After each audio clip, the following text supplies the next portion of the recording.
k'a fɔ gouvernement ɲɛna k'a ka hakili to ko daminɛ la ni kumara dɔw b'a fɔ kuma mun don faso baara don diɲɛlatigɛ fɛn o fɛn n'i ye ɲuman kɛ i kan ka tanu ni ɲuman ye. Il faut que jamana k'i janto jamana k'i hakili to la promotion de l'excellence mais ɲumangala tɛ waleɲuman dɔn. Bon, o de bɛ kɛ sababu ye maa caman bɛ yen même s'ils sont d'accord avec le gouvernement mais la méthode la plus appropriée, le chemin le plus court, le raccourci pour être proche du pouvoir, ça c'est d'abord commencer par dénigrer. O de y'a kɛ les chargés de com u faden fɔlɔfɔlɔ ye médiaw ye. Ni ministres kulo bɛ na u k'a lamɛn k'a daminɛ primature fo ka taa bila laban na. N'i ye anw bɔtɔ ye primature bɛ ka taa bila ministère baara min kalama i bɛ taa sɔrɔ o kɛra lebu ye. Ni lebu nana anw bɛ obligé ka na k'an arranger ka na o bɛ to min na ministère kelen kelen bɛɛ bɛ ten a chargé de com foyi tɛ yen min bɛ médiaw wele média minnu bɛ faso baara kɛ les médias patriotiques k'u wele k'u bila baara la u faden fɔlɔ-fɔlɔ wallahi n bɛ ka sɛbɛn de f'i ɲɛna minnu yɛrɛ bɛ gouvernement téléso dɔw bɛ yen olu kɛ bɛ ka jamana da lɛfɛ de kɔnɔ wali sini a téléso ka maa minnu bɛ administration kɔnɔ olu de bɛ tila ka marché ta k'a di téléso in ma tugun mais taa i ka taa lajɛ bi ko gouvernement ka ɲuman kɛ fɔli u t'a bila mais dɔ ka bɔ dɔrɔn ka transition neni ou bien ka Asimi neni ko fila tile sabanan ni m'i sɔrɔ téléso in kan ka fɔ ma tu u b'i wele ka na ni mais u tigi a téléso dɔ bɛ papier t'u la fo bi papier t'u la haki aw de an bɛ haki ɲɛmɔgɔw fo ni yɔrɔ la téléso dama bɛ Bamakɔ bi n'u da bɛ kuma la papier t'u la o de ka ca u dalen galon kan papier jɔlen kolon t'u la n'a bɔra arrêté ministériel dɔrɔn na ministre ka arrêté dɔrɔn na a kɛ autorisation t'u bolo u tɛ se ka ne sɔsɔ a téléw bɛ radio bɛ yen mais aw ye gɛlɛya sɔrɔ a kɛra bɛɛ na mais aw cɛsirilen jamana ko la mais télésow bɛ yen papier kelen t'u bolo Mali radio fɔlɔ caman bɛ yen papier t'u la dɛ fréquence bɛ cɛ 100 bolo papier t'i bolo dɛ n'u ye n sɔsɔ an b'a lisi kɛ poyi o man ɲi quoi donc i tɛ se ka kɛ papier t'i bolo i da bɛ jamana neni fana kuma la o chargé de com kelen bɛ tila k'a fɔ ka ku bɛ kɛ mais ni kunnafonidi tɔgɔ yɛlɛmana a ye yɛlɛma a ye yɛlɛma ni kunnafonidi tɔgɔ yɛlɛmana a ye fadenya tɛ o donc vraiment nin kun ye ne ka kuma ɲɛbila ye ka ramase kɛ ni nin k'a fɔ transition ɲɛmɔgɔw ye maa kana to politiciens ye erreur min kɛ o kana o kɛ ka to i k'a daminɛ ni neni ye parce que u digila neni i m'a ye hali n'u sɔnna gouvernement ma u tɛ sɔn f'u ka dɔgɔyama gouvernement ka sɔn k'u wele voilà. Sankaw Flobana Kuyate ko Allah sigasi babi Santoro radio so FM Santoro FM ko ka foli la se Kuyate ma ni sanka bɛɛ tabarakala amitani kiwariyaw ye i bɛ maaw la bi ka fɔ ko dolantan a ka di ye dɛ dolantan ka di n ye n yɛrɛ k'a tan ou bien ni Mali bɛ jouer sinon hali i bɛ ballontanna bɛɛ la jɔ ne ka dugukɔnɔmara la n t'u lajɛ fɛn fila don n yɛrɛ ka jouer walama jamana ka jouer n balimakɛ ni n teri Ablaye Fofana 120 expert chargé de mission du ministre colonel major Ismaël Ouagé ale de ye nin maillot san ka di yan k'an ka taa match lajɛ 120 donc an taara match lajɛ a ko ma Bubu ni ma taa ninnu tɛ courage sɔrɔ koyi o y'a sɔrɔ 2 de bɛ yen an taara deuxième mi-temps kɔnɔna la u y'a kɛ 6 ye n k'a diyara n ye n y'o fɔ joueurs ye n k'a diyara n ye parce que Mali drone nana drone 6 kun don o de non drone 6 de kun yan n'o fɛn kan mais drone kun ka ca ni 6 mais 6 de présenté la donc drone kelen bi kelen o de 6 kɛra o et puis Guinée-Bissau a ka non ne ye min fɔ CEDEAO ko la tu sais ka an kun tɛ ka wala an kun tɛ ka ko gɛlɛya quand tu vois la première mi-temps Mali ye jeu conservé mais i b'a ye k'a fɔ hali gouvernement yɛrɛ fɛla kun ye 6 ka kɛ parce que Guinée-Bissau an balo f'an balo k'a don hali kulonkɛ la an tɛ hinɛ a la bon nin y'a kulonkɛma ye drone bɛɛ tɔgɔla bi donna n'an y'a sɔrɔ sɛbɛn la don o don an bɛ ko da k'a ma sigi ni min ye a bɛ di waati min na jamana ɲɛmaa fɛ an ka wolomasiri tabaw ma e tun bɛ a kɛnɛ kan ne tun bɛ yen ja dɔw bɛ yen i b'a ye k'a fɔ olu bɛ dan kɛnɛmaya kulisi fana bɛ yen kuma minnu bɛ fɔ dugu ni dugu la minnu tɛ sanfɛ kuma ye i ye o min jateminɛ i bɛ se k'o bɛ fɔ an ye Mas an tun bɛ aéroport la alamisa sɔgɔmada nɛgɛ kaɲa 8 o y'an sɔrɔ yen nɛgɛ kaɲa 10 a n'a kun kaɲa fɛn colonel Asimi Goïta ale nana Mas i b'a ye k'a fɔ drone ana munition olu de nana. Mas ni drone ninnu n'an b'a fɔ ko kiselilima. Drone kiselilima ale ye drone ye min fɛnɛ ni ale fɛnɛ ye Bayraktar ka type dɔ de ye. Min fɛnɛ ni Bayraktar TPD ka modification wɛrɛ de y'ale. Donc n'i ye Bayraktar ta ka jamana TPD an bɛ baara kɛ n'o de ye ka caya. N'i y'ale jateminɛ k'a lajɛ ale y'a ka prévu yira Mali la yan. Mais u ye dernière génération min bɔ yan'u ka taa TP3 la nin ye TPD Pro Max de ye. O de ye kiselilima ye. O kiselilima n'o o de nana kunu kuna sini Mas an bɛ se k'a fɔ a min nana ne bɛ o da to dogo la parce que Turkiw yɛrɛ ye mɔgɔ da kan ka na. Turkiw ka mɔgɔ da drone kan ka na o bɛ daminɛ den 20 na ka taa. Walasa mɔgɔw ka da kan bon n'i y'o ta k'o jateminɛ k'a lajɛ hakilima bɛ calcul kɛ ni mun ye i b'a ta drone bɛ feere par flotte maintenant n'i ye jateminɛ kɛ escadrille par escadrille plutôt n'i ye escadrille kelen jateminɛ k'a lajɛ o ye 6 ye donc 6 o sigiyɔrɔma joli bɛ se ka a yɛrɛ sɔrɔ 20 na donc i tɛ se k'a fɔ ko drone 18 don. Parce que ngima a bɛ feere par flotte donc n'a donna 20 kɔnɔ hakilima la i bɛ tɔ to ni mun ye 24 peut-être i bɛ tɔ to ni 24 o ye 6 fois 4 ye donc ça fait environ 4 escadrilles une flotte de drones o de nana maintenant n'i ye drone in jateminɛ k'a lajɛ Turkiw ka ale ni u ka armée yɛrɛ officier baw tun bɛ yen ani usine min b'a baara kɛ n'o ye Baykar yɛrɛ ale yɛrɛ fɛnɛ maabaw tun bɛ yen i bɛna ye k'a fɔ drone in nana hakilina damadɔ Mas laban in na Mali kɛlɛ phase 4 de kɛ phase fɔlɔ kɛra mun ye ça c'était maintenant des actions terrestres o actions terrestres kun ye mun ye on avait perdu environ 2000 et quelques villages dɔw b'a fɔ ko 1800 villages mais n'i y'a ta k'a lajɛ 2500 villages a kun t'o la Mali kɛlɛ bolila zone damadɔ kɔnɔ n'o ye Ségou Mopti Gao Tombouctou Kidal n'i ye Kidal jateminɛ k'a lajɛ Kidal n'a village n'a cercle si kun t'an ka mara kɔnɔ n'i ye Tombouctou jateminɛ k'a lajɛ Tombouctou kilancɛ kun tɛ an ka mara kɔnɔ n'i ye Gao jateminɛ k'a lajɛ Gao kilancɛ kun t'an ka mara kɔnɔ n'i ye Mopti jateminɛ k'a lajɛ Mopti fan dɔw fɛnɛ kun bɛ yen o fɛnɛ kun t'an ka mara kɔnɔ ka na Ségou Ségou yɛrɛ gansan ye 2000 villages bon Mopti far'o kan ka Tombouctou far'o kan donc on peut supposer que Mali kun ka yɔrɔ min t'a bolo yɔrɔ dugu 2000 a n'a kun ka yan fɛ donc armée ka ambition fɔlɔ kɛra mun ye c'est de créer des opérations. Opération kɛra opération façon jumɛn il y a eu 2 types d'opérations opération Maliko ani opération kɛlɛtigi opération Maliko kɔrɔ ye di ale ko Maliko de don maa minnu bɛ yen n'u bɔr'u sigiyɔrɔ la jatigɛ wale tigilamɔgɔw kɛlen bɛ ka maa minnu b'u sigiyɔrɔ olu ka segin ka na opération kɛlɛtigi kɔrɔ ye di cɛ ta tɛ n ka kɛlɛ muso ta tɛ n yɛrɛ ta ye n ka kɛlɛ ye donc ale bɛ sigi GTA 14 kan n'o ye groupement tactique interarmé maintenant groupement tactique interarmé ninnu olu ka baara ye mun ye k'a daminɛ dugu min t'an bolo k'a compter kelen fo kana kɛ dugu bɛɛ ka fara ɲɔgɔn kan ale ka baara c'est la récupération seulement des villages mais dɔ in ta ye mun ye ça c'est d'abord faire en quelque sorte que les services sociaux de base olu bɛ se ka segin cogo min na donc vous avez vu maintenant les 2 opérations n'ont pas les mêmes objectifs dɔ in ta ye dɔgɔtɔrɔsow ka na kɛnɛyasow ka na mais dɔ in ta ye uniquement ale ta ye opération d'envergure militaire c'est pour ça ale bɛ reposer ale bɛ action bɛ kɛ par des GTA o GTA ninnu fana kelen don modèle 3 ye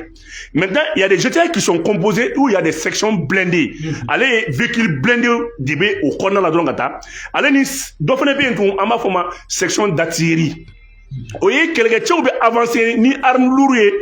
GTM kɔnɔ groupement tactique interarmes kɔnɔ donc kɛlɛkɛcɛ kelen kelen bɛɛ il faut que à chaque section une section est composée peut-être 6 à 10 éléments, mais à chaque section, il faut qu'il y ait au minimum 3 armes lourdes. Aux armes lourdes, là, normalement, il y a 12,7. 12,77 mm. Donc, 12,7. Donc, à chaque fois, il y a une arme individuelle, nous avons Kalachnikov ou AK-47, ou nous devons baraquer. Mais à la fin, section,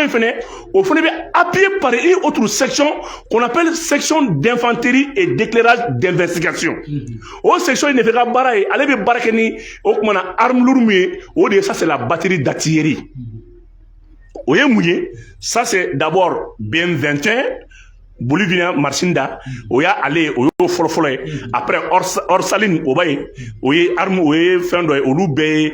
engin blindé. Donc, nous offrons des termes à la tu verras encore, et bien, et RPG 7 les lanceurs roquettes nous RPG 7 RPG 9 il be mortier nous ni lanceurs quoi. Donc au lieu ka barate d'or fouiller c'est d'appuyer maintenant les troupes terrestres. Parce que amé kele kungela zone min kono ou kuma bolka tout dogo grotu de kono. Maintenant attends avion kun sera baraké au kono mais Mali kebe dem na dominer l'avion n'était pas nécessaire.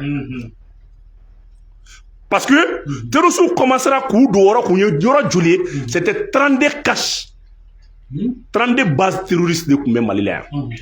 Les forêts de Bamba, les forêts de Bambadjou, les forêts de Tinimsa, les forêts de Kenedougou, les forêts de musulmans ou quoi, les forêts de Ouagadou, vous savez, il y avait des forêts, Tchamane Koumé, ou que nous parce que Mali terrorisme fait un type fladé. Djinim, EGSI.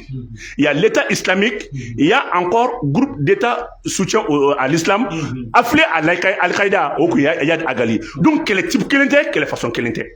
Donc, ni une bête de Kanadien, il y a un niveau massa, nous, 80 étapes, parce que nous, quel est chemin signé,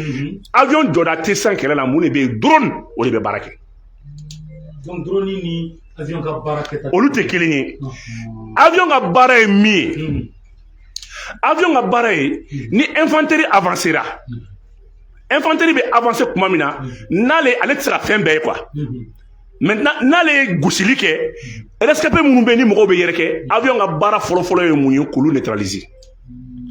Yaka barra folo. Avion a barra flana e mounyo. Ini ennemi benyona, il a une base. Maintenant, au base ni là, aka arme bébé, aka stoku béni, aka bombe béni, chaque fois, abina iravitaye ne kete ete goussi. Donc, avion à baraflana c'est la description des bases aéroterrestres, des bases terrestres plutôt. Avion à baraflana ça c'est les bases navales, surtout les guerres entre les Russes, les grandes puissances. Il peut sur au lieu de navire de costé, kana sur ila, mais navire nous n'est sur après 17 avions, 20 avions c'est Ouya kata gauche la singana. Parce que avion nous faisons autonomie à peu près sur à 1500 km à l'heure. Parce que avion de chercher ou bien d'amener de la kailangata. Donc, on a autonomie à peu près 3 heures de temps au bouquet. Donc, nous, une heure qu'elle est là, ou bien une heure qu'elle rassage là, ou bien une heure qu'elle aller-retour là. Donc, 30 aller, 30 et retour. Ou avion qui a autonomie, oui. Donc, drone a barré des bases navales comme ça qu'on nous détruit pour que les avions nous montrent qu'elle est là. Ou qu'on a dit donc ça au avion force est obligé qu'à bien soit pilote va éjecter pilote va arrêter parce que avion est retourné sur tout. Donc drone a barani mais Mali qu'on a drone n'a pas mouillé c'est ça immédiatement quand on va attaquer non on attaquera il va la croiser au oxygène de la sang avion mina ka intervention mais donc avion non on attaquera sans midi avion en aller ka avion ouli ka décoller ka naï au minimum il faut compter 40 minutes 30 minutes. Maintenant, les avions n'en a fait ennemi nous terrestre en fait c'est des commandos terroristes à bien sur ce corodi. Maintenant pour le guidage aérien nous hélico mangame ou bien nous avion mangame drone ou te pochon que donc ils sont obligés courir que terrain sans fait. Maintenant nous hier que terrain sans fait. Oh là l'avion ne peut pas distinguer les ennemis et amis. Donc maintenant commandant troupe me douma allez bien coordonner GPS de avion map c'est la fois SYGVL ou bien Tango Bravo Charlie Echo allez bien au pochon mindi ka pochon Bravo mindi l'ennemi faut me bouler kati nyami au-delà. Ah bon, mais parce que on a canal B français de boulot. Ah, c'est ça. Ah, c'est ça, français. Ah, il dit français, ça. Donc, chaque fois, on met appel à la radio, on met à la radio à faire minke, kana, il t'a sur le la radio, mais 10 ans, on est obligé qu'à oublier les 3 adi. Donc, l'avion à Naona, l'avion a du mal à intervenir. Ma fama mais on dit nani français mais balala ni village attaquer ça il faut Dinanguru il faut Djoura il faut Ogosagu non attaquer ça le pilote français force et basi bien commandement bien ça au lieu de GPS ndama il t'a sur ni quelqu'un d'autre n'y sera là. Donc l'armée malienne va se dire que non français va aller appuyer là on a sur avion mais donc l'avion les pilotes vont se dire que allez rien t'aimer là alors que y aura mieux d'abord autant qu'on a c'est pour permettre les terroristes les ennemis ou que c'est l'armée ou que tirer que construire nous t'as comme on est sur avion maintenant et puis sur avion maintenant Mali coup mettre follow donc ni zin on va qu'elle est condamné là donc il vient avion bena kana soro tiɲɛni kɛra o ye gɛlɛya fɔlɔ-fɔlɔ ye gɛlɛya filanan min ye ni colonel Assimi Goïta ka hakilina jateminɛ avion bɛ na i bɛ taa sɔrɔ dugu bɛ attaquer san fitiri donda u bɛ dugu attaquer à partir de 18h30 maintenant n'u y'a attaquer à partir de 18h30 an bɛ don su la donc avion fana ye type 3 ye avion dɔw bɛ olu tɛ se ka combat nocturne kɛ sufɛ combat olu fana tɛ se k'o kɛ bon maintenant o sufɛ combat fana minnu bɛ se k'o kɛ n'o ye mi 24P ninnu ye maintenant olu fana gɛlɛyaba de b'olu ka intervention fana la parce que ni fitiri donna ka ban tenue tɛ ninnu na k'u identifier donc pour éviter les dommages collatéraux en ce moment tasuma bɛ ka mɛnɛ bugu la bɛɛ ɲagaminen don ɲɔgɔn na musow denmisɛnninw bɛɛ bɛ kule la avion bɛ na kuma dɔ la avion bɛ mɛn yan'a ka ennemi repérer donc i b'a ye sa bɛ fɔ avion nana avion ma nafa ɲa an ka dugu cira ka ni avion ba in bɛɛ to a bolo non l'avion bɛ intervention kɛ ni laɲini dɔw de donc o kɛra gɛlɛya filanan ye maintenant n'u b'o kɛ sisan u bɛ an attaquer ka don samiya donda la o b'a sɔrɔ nuage ma ɲi donc avion minnu fana b'an bolo n'olu bɛ combat kɛ su fɛ o avion fana caman se ka combat fana kɛ fiɲɛ ni fɛn cɛ la donc i y'a ye sisan nin bɛɛ avion type de bɛ Mali bolo dɛ i ma ka kɛlɛ étape f'i ye ka na donc u b'an attaquer ka don samiya donda la sans fin sans kaba sans miguru sans fiɲɛ avion ninnu ka condition météorologique ma ɲi olu fana gɛlɛya bɛ sɔrɔ maintenant o avion ninnu ye avion jumɛn ye olu ye Sukhoi ye sisan Sukhoi de bɛ se ka intervention kɛ ale tɛ sans fin baliya dɔn quoi donc ale ka telu ale ye 1500 km à l'heure ye mais i bɛ taa sɔrɔ a ka manœuvrage n'a ka maniabilité ka bon a ka radar fana c'est net donc pour que ka nin bɛɛ éviter parce que nin bɛɛ la de attaque bɛ kɛ aw bɛ na maintenant terroristes nana mɔdi falen Kidali minɛnen kɔfɛ u ye mɔdi kɛ jumɛn sisan an b'a fɔ ma ko les poches de résistance terroristes de u kalikalen don yɔrɔw la de u dugukolo don yɔrɔw la maintenant u bɛ rendez-vous ɲɔgɔn ma point dɔ de la ou bien point Bravo ou bien point Delta u bɛ se k'a fɔ aw mɔgɔ minnu bɛ yen an bɛɛ ka ɲɔgɔn sɔrɔ nin dugu in yiriba kɔrɔ donc i b'a ye u bɛna moto kelen fila saba maintenant o ye motow ye dɔw bɛn'u sen na dɔw bɛna falen wotoro la dɔw bɛna fɛn na u bɛn'u atrouper u bɛ sɔrɔ ka attaque kɛ ɲɔgɔn fɛ drone nafa ye mun ye drone b'i jɔ sanfɛ de ale ka autonomie ye 27 heures ça fait une journée et demie et 3 heures donc drone ba RTPD ka fɛn y'o de ale b'i jɔ sanfɛ pendant 27 heures a tɛ ye ale ka attitude a bɛ yɛlɛ à peu près à 50 à 85 000 pieds d'altitude ça c'est l'équivalent de 12 à 16 km de long. Charlie, aka image ka netteté ça fait 8K. Non, netteté ka il faut k'a faga. Oui. Mais de infrarouge mbala fene, o be barake souffre de kanya kosobe. Donc détecteur fene bala, o détecteur fene, il va ka fo ale fene be to, il va to fuseau fene bala la tout. Na ya jo fem na ma famia, abo fen ta ka ele ka kla ko ta ko o détecter ko lanya. Et le reconnaissance faciale fene bala ale de bɛ se k'a lajɛ sisan k'i ta ka yɛlɛ k'i photo ta ka yɛlɛ ni ka tila k'a lajɛ nin ye jɔn ye nin tɛ jɔn ye nin bɛ se ka faamu cogo di nin tɛ nin parce que i bɛ taa sɔrɔ an bɛ kɛlɛ la i bɛ taa sɔrɔ an bɛ ka mɔgɔ dɔw fana ɲini a b'o bɛɛ kɛ a bɛ se ka mɔgɔ de kɔni reconnaissance faciale fana b'a la a kɛra fɔ n'i y'a yadi naani de tun bɛ yen mais maintenant min bɔra ka kuma n bɛ tila ka n da don o fana la min bɔra k'i yɛrɛ kɛ yadi nɔgɔya n bɛ tila ka n da don n tɛ n da don la sisan donc drone b'i da sanfɛ ale de bɛ nin action ninnu jateminɛ donc ni terroristes bɔra fila saba naani ale b'a bɛɛ jateminɛ dɔw bɛna mobile la dɔw bɛna nin na parce que ale ka champ d'action ça fait 50 km 50 ale ka champ d'action ça fait 150 km carrés ale ka champ d'action y'o de awɔ o ye ka bɔ a bɛ se k'i to yan ka fana kɔnɔko ye a bɛ se k'i to yan ka kɔnɔbugu fɛnɛko ye a bɛ se k'i to yan ka kɔnɔdimini ani segu cɛ 50 km a bɛ se k'o ye a bɛ se k'i to yan ka buguni fɛla bɛɛ ye donc aw bɛ action fɛn o fɛn kɛ ale b'a ye a ka champ d'action ye 150 km à l'heure et fait 100 km carrés donc o kɔrɔ ye mun ye drone kelen nafa de ye nin ye tan donc non seulement a bɛ se ka position identifier k'a dɔn ayiwa parce que ale ka station de commandement ye 3 pilotes commandant kelen pilote kelen ale ni commandant d'instructeur kelen donc a bɛ information bila ka jigin a ka avantage filanan ye mun ye a bɛ se ka 2000 clichés ta en moins de 20 minutes a bɛ se ka photo ba fila ta maintenant a ka hakili to mais système trigonométrique b'a la fɛnɛ a bɛ kunnafoni bɛ kamaru ka fara ɲɔgɔn kan a bɛ se ka kunnafoni 7,000 ani 500 a bɛ se k'o kamaru ɲɔgɔn kan à chaque 20 30 moins d'une heure a bɛ se ka kunnafoni 7,000 n'a kunnafoni kamaru ɲɔgɔn kan o kunnafoni fɛnɛ a b'olu tila entre les différents canaux MMS SMS et GCM et ça fait GSM n'o y'a ka téléphone nɛgɛjuru ma sira ninnu ye système satellitaire 3A a ko i bɔ dugu système radio a bɛ se ka nin bɛɛ communication détecter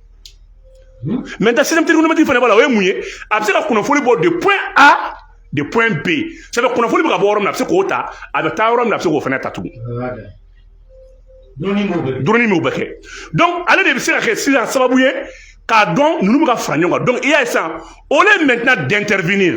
contre les attaques a ka mission fɔlɔ c'est d'empêcher les attaques parce que an bɛ yɔrɔ min na sisan mɔgɔ tɛ se ka don Mali kɔnɔ Mali lakana n'o to ka se k'o donc jugu minnu bɛ kɔnɔna la olu de bɛ faga sisan ni sɛbɛ ye m'a fɔ ma donc o de y'a to drone nakun ye mun ye sisan drone caman drone kɛlɛ bɛ depuis à partir de Kidal avion ma intervention kɛ ka caya a bɛɛ ye drone a bɛɛ ye drone hali kɔsa in na drone de bɛ ka intervention kɛ ka caya dɔrɔn maintenant drone nafa filanan ye mun ye après Kidal cɛncɛnma jamana la drone in bɛna nafa caman de ɲa centre kɔnɔ centre bɛɛ ye babolo de ye parce que babolo bɛ tila yɔrɔ fɛ fila yɔrɔ min na aw bɛna bila lakiba de cɛ la o laki in fɛnɛ ale bɛ kɛ kɔfolo ye samiya fɛ a bɛ kɛ kɔjala ye tilema fɛ n'o ye lac de Boye ye o lac de Boye n'a y'i ja i bɛ bɔ n'ale ye ka n'i yɛrɛ sɔrɔ fo Nara i y'o faamuya donc drone ka nafa filanan ye jumɛn sisan drone dɔ taara jɔ o yɔrɔ ninnu kunna sisan ka jigin ka na Nara dans la forêt de Ouagadougou ka na Fasala ani Mauritanie furancɛ la parce que terroriste caman transféré ka bɔ ni Mauritanie de ye sisan ka na donc u bɛ don ni Mauritanie ye Mauritanie ka na Nara de Nara maintenant u bɛ jigin ka na Djema u bɛ t'u yɛrɛ sɔrɔ o kuma na Diboli u bɛ yɛlɛ ka taa vers Sénégal donc sisan baara nɔgɔma ye mun ye sisan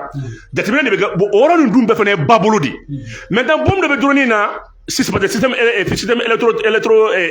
électrique b'a la maintenant a ka nafa filanan ye mun ye bombe dɔ b'a la charge électromagnétique de y'ale o bombe nin u b'a fɔ o de ma ko S3 o S3 nin n'i y'ale fili ji la a bɛ courant de passer ji fɛ ah non fɛn o fɛn bɛ ji la a bɛ courant bila a bɛɛ la donc en ce moment n'i donna Dinanguru ka na Bozodagani yɔrɔ la ka na Mura ka na Peru ka na Dɔgɔfiri ka na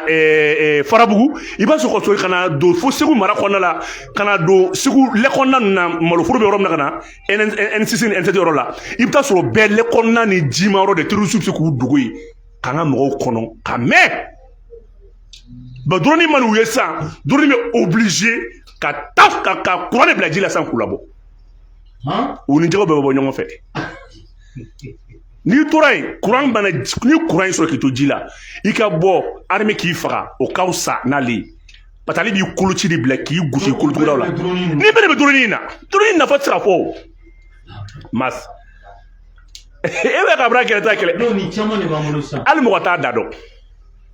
mais maintenant drone nafa laban ye mun ye a nafa laban fana ye mun ye kɛlɛ bɛ anw ni mɔgɔ minnu cɛ o kɛra baden juguw ye yɔrɔ n'ala ye bɛn ni sigiɲɔgɔn jugu ye ala ye koba k'i ye ala ye Mali bɛn ni sigiɲɔgɔn jugu ni jɛɲɔgɔn jugu de Faransi ye jɛɲɔgɔn jugu ye Algérie ninnu ye sigiɲɔgɔn jugu ye Mali kunnagoya yɔrɔ kɛra o yɔrɔ de ye Mali ala ma Mali bɛn ni baden dugu ni teri dugu di donc o dugu minnu fana bɛ yen olu de fana je crois k'an ka baro bɛna bɔ o kan an n'olu dancɛ fana de la drone de bɛ se ka baara caman kɛ yen reconnaissance la bon o drone min b'an bolo a tɛ Afrique a tɛ Sahel ka jamana si bolo maa si dɔgɔ a bila commentaire la a tɛ maa si bolo Mali drone maa si caya ni qualité a tɛ maa si bolo i ko k'a sanna Turki de fɛ kɛ awɔ an ka politigima dɔ tun ye Turki président écrit k'a fɔ k'a kana u y'ale bila ale k'o kɛ de o parce que mɔgɔ ma fari jigi de ka farin sanfɛ a ye y'u jugu la fɛngɛ n'o kɛra an bɛ s'u la nin ma yɛrɛ ko Turki m'u lamɛn dɛ ayiwa Turki bɛ lamɛn wa surtout mɔgɔ min na u y'a yira k'ale kunkolo a n'a kunkolo ma dafa kosɛbɛ a n'a hakili tɛ ɲɔgɔn fɛ maa min ye nin ko kɛ awa kunkolo ma ɲi e ma ye tubabu y'u profité o de fɛ bɛɛ ka bilan bɛ tubabu bolo ale kunkolo ma ɲi dɔɔni wa i b'a dɔn n'i mɛnna syndicat kɛlɛ ninnu ni AM kɛlɛ ninnu i bɛ t'i dogo yɔrɔ la i bɛ tile 7 kɛ i bɛ si kunfɛ i bɛ kɔrɔbaya wagati min na hakili b'a bila donc ale kunkolo ma ɲi dɔɔni o de faamuna e ma ye u ye papier ci u ka parti ma fɛn na parce que ni parti président kunkolo ma ɲi yɔrɔ a ma nɔgɔn quoi parce que le fou n'est pas poursuivable fatɔ mɔgɔ tɛ jamana jɛra fatɔ ka hakɛ bɛɛ kɔ. Donc an b'o de kɔnɔ tan. An b'o de kɔnɔ tan. Donc ni jateminɛ kɛ sisan droning bɛ yan a bɛ fɔ ko le Mali a une flotte. Ça fait caya fɛ cɛ si tɛ yen min b'a da dɔn n'a bɔra chef d'état-major ni Assimi yɛrɛ gansan na cɛ si tɛ yen min b'a da dɔn. Mas conteneur dɔ jiginna. Jeudi a ka Antonov jiginna n'a ye conteneur bɔra ka taa ni conteneur 7 ye a bɛɛ munition. Masa kelen bɛɛ bombe min b'a kɔnɔ ka taa ni bombe 2,700 a ka taa ni bombe 2,000 ye. Oui, ça c'est pas des missiles balistiques autour de des missiles supersoniques balistiques au lieu des bombes misem a ka taa ni 2,000 de quoi mi me conteneur kelen kɔnɔ. Kira le récupérer la kabango ayi non ngo plus l'armée monte en puissance jugu be identifier di Mali kɛlɛ ma chaque fois me étape dɔ ta me bɔ jugu dɔ kalama an kun y'a miiri ko min do o tɛ an nana bɔ kalama CEDEAO bɛ k'u la CEDEAO bin an bolo ko Faransi binnen kɔfɛ ja Faransi fɛnɛ jigi dɔ olu fɛnɛ binnen kɔfɛ donc an yɛrɛ bolo an t'an ka kuma fɔ yɔrɔ min na jɔ olu yɛrɛ de jugu kun ɲɛma donc plus l'armée bɛ avancer a bɛ jugu détecter ka taa bon i bɛna ye k'a fɔ politicien kun tɛ se ka nin si ye parce que courage t'u la k'a dénoncer f'i ka kɛ mɔgɔ ye i tɛgɛ fila jɛlen don faso ta t'i kɔnɔ. Ni nin kidora seba kalama u bi ka kuma kolo u bi ka wo dɔ bɔ k'a yira ten kɔrɔ k'i ye nin fɛn u bi ka nin wari million la ou bien muso ye nin kɛ mɔgɔ kelen bɛ nin kɛlɛ ko Assimi ninnu de c'est pour ça Assimi ninnu b'a fɔ ko maliyɛnw tun bɛ dugawu min kɛ ko Ala ka mɔgɔ d'aw ma i b'a dɔn n'i ye Assimi ninnu jateminɛ k'a la i b'a dɔn k'a fɔ Assimi ninnu bɔra maliyɛn an bɛ Mali min na sisan i b'a dɔn ko maliyɛn hɔrɔn de ka cayara parce que Ala sɔnna b'a fɔ ko n'aw kɛra cogo min na n b'o masakɛ da aw ma donc mɔgɔw b'a fɔ ko Assimi ninnu ma ɲi koyi maliyɛn de ka ɲi walayi Ala. C'est malien consensus sur ka sigi ka tila k'a yɛrɛ jalaki e ma politicien caman bɛ tugu Assimi ninnu quoi a wulajɛ tɛ o parce que malien sɔnna ka consent ta k'a fɔ ko bon n ye fili kɛ bon Ala ko n'aw seginna kɔ n bɛ segin a kɔ Ala tɛ sabali koyi jɔn de bɛ sabali donc ni n sera kɔ n bɛ masakɛ d'aw ma mun na aw bɛ taa o de dugawu jaabi ye nin i b'a ye hali misiri ta siraw la i bɛ musokɔrɔba 3 sɔrɔ u b'a fɔ ko Ala ka jamana basigi i b'a kɛ dugawu denni ye dugawu den tɛ o basigi bɛ den mɔgɔ basigilenw de la o bon jamanaden basigilen bɛ se ka na nin basigi fɛnɛ o wala Ala bɛ basigi d'aw bɛɛ ma. Awɔ. Polisi kɔnɔ halisa mun de fɔra i ye jateminɛ jumɛn de kɛ i tɛ min mɛn ka caya médiaw sanfɛ. Polisi jumɛn. Avion ditɔ drone ninnu u y'a minɛ cogo di ni a kun kɛra cogo di. Avion ditɔ est-ce que an ka kɛlɛcɛ minnu bɛ sa u bɛ ninnu boli cogo ni fɛnw dɔn. Chef d'état-major de l'armée da sɔrɔ ma n'o ye général Buwajari a ka discours bolil'o kan a ko Assimi ma a ko k'i ye fɛn di yan min bɛ permettre ka dɔ fara su kan ka dɔ fara sato kan ka dɔ fara hali bi nin bɔta kan n bɛ tila ka dɔ fara fɛn min ye jugu ka boli n bɛ dɔ fara o kan wa n bɛ tila ka dɔ fara jeli bɔntan kan de nin a ye donsoya kuma de fɔ kɔni ye Simbo ka kuma de mais a ko k'i ye fɛn min di yan ko RTM y'a yira k'a fɔ ko ouais ko drone ko c'est la star maintenant de guerre ko non ko c'est plutôt les soldats. Ko ni minɛn kelen bɛ fɛ ni kun ye tubabuw ɲininka ko wa ko mɔgɔ de bɛ yen k'u boli ko nin bɛ an yɛrɛ ka cɛdenw ye ko son excellence colonel Assimi Goïta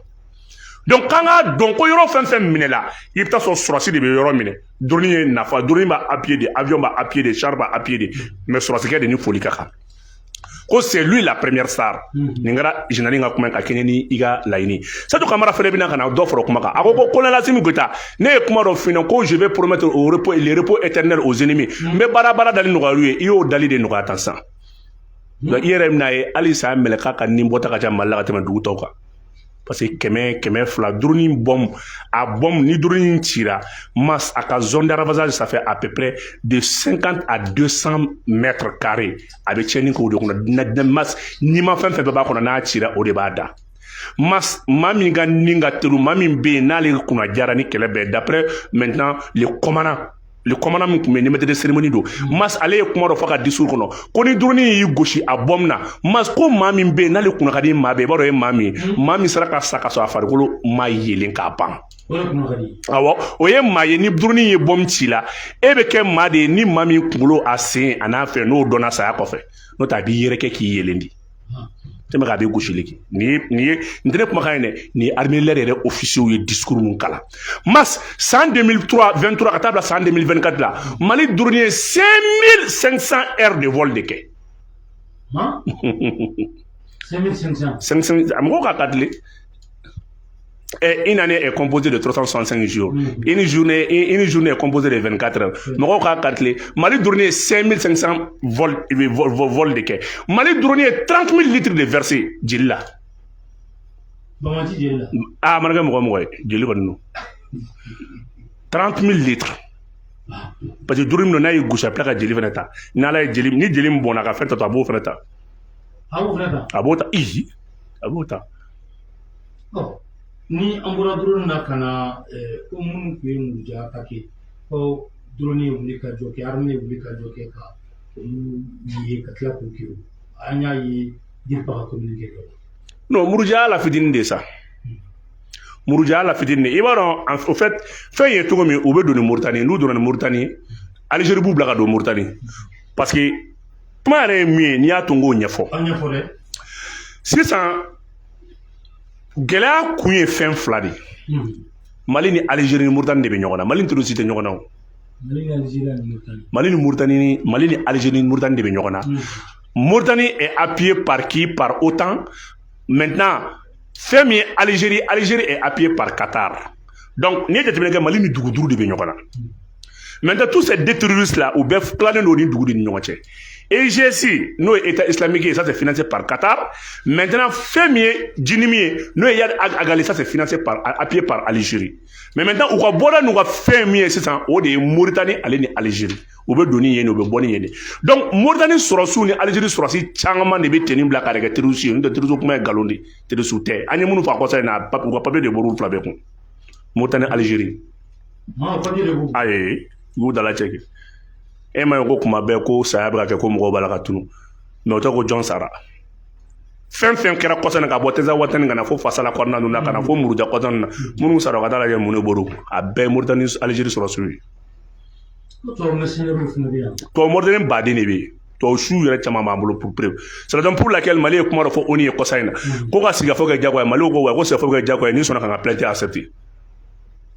ni nga plainte